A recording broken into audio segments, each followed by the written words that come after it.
আজকে রবিবারে কি আছে মাছ বাজার করা হয়েছে। আজকে মাছ নেওয়া হয়েছে এখানে।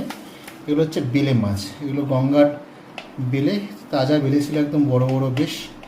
এগুলো নিয়ে এসেছি, এগুলো খেতে বেশ ভালো লাগে। এই মাছ খুব টেস্ট হয়। এই মাছগুলো আমার মেয়েও খেতে খুব ভালোবাসে। তারপরে এনেছি হচ্ছে এখানে আছে পোয়া ভোলা মাছ। এগুলো হচ্ছে পোয়া ভোলা। এগুলো খুব একটা বেশি বড় না, মিডিয়াম সাইজ। এগুলো ধনে পাতা দিয়ে চচ্চড়ি খেতে খুব ভালো লাগে। তারপরে আনা হয়েছে এখানে, এটা কি আছে দেখো, এটা হচ্ছে ট্যাংরা মাছ, বেশ বড় বড় ট্যাংরা মাছ। একটা তোলো ট্যাংরা হাত দিয়ে।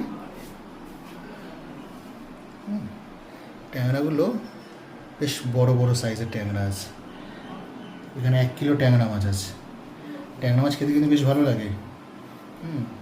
সবই মোটামুটি নদী বা গঙ্গার মাছ, সমুদ্রের মাছ কিছু এখানে আনা হয়নি খুব একটা। ভোলা মাছটা যদিও সমুদ্রে মনে হয়। আর আনা হয়েছে,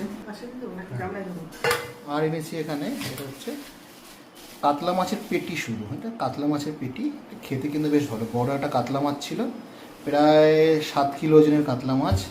সেটার থেকে হাফ আমি পেটিটা নিয়েছি। হাফ পেটিটার ওজনই হচ্ছে 780 গ্রাম, অলমোস্ট 800 গ্রাম, মানে পুরো পেটিটা প্রায় 1.5 কিলোর মতো ওয়েট হয়েছে। আর লাস্ট নট দ্য লিস্ট, সানডের জন্য আজকে আনা হয়েছে। সানডে হলে যেটা থাকে কম্পালসারি, যেটা খেতেই হয়, সেটা হচ্ছে চিকেন। চিকেন আজকে সানডের জন্য আনা হয়েছে।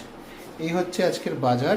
এখানে চিকেন আছে, এখানে আছে পোয়া ভোলা মাছ, এটা হচ্ছে ট্যাংরা মাছ, এটা হচ্ছে বেলে মাছ, এখানে হচ্ছে কাতলা মাছের পেটি।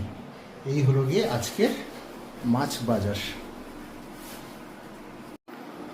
তো আমাকে অনেকেই জিজ্ঞেস করে যে দাদা একদিনে এত মাছ খাও? ডেলি তো আর বাজার যাওয়া সম্ভব হয় না। তো সপ্তাহের মোটামুটি মাছ বাজার আমি একদিনে করে রাখি, সানডে যেদিনকে ছুটি পাই। তো তার জন্যই এই বাড়িতে 3 দিন নিরামিষ হয়, আর তার জন্য 4 রকমের মাছ আনা হয়েছে। আর চিকেনটা মোটামুটি কমন থাকে সানডেতে। তো তোমরা কারা কারা সানডেতে কী বাজার করলে, বা এর মধ্যে কোন কোন মাছ তোমরা কমেন্ট বক্সে প্লিজ জানাবে। আর ভিডিওটি যদি ভালো লাগে প্লিজ একটু লাইক আর চ্যানেলটি একটু সাবস্ক্রাইব করে যাবে। Thank you.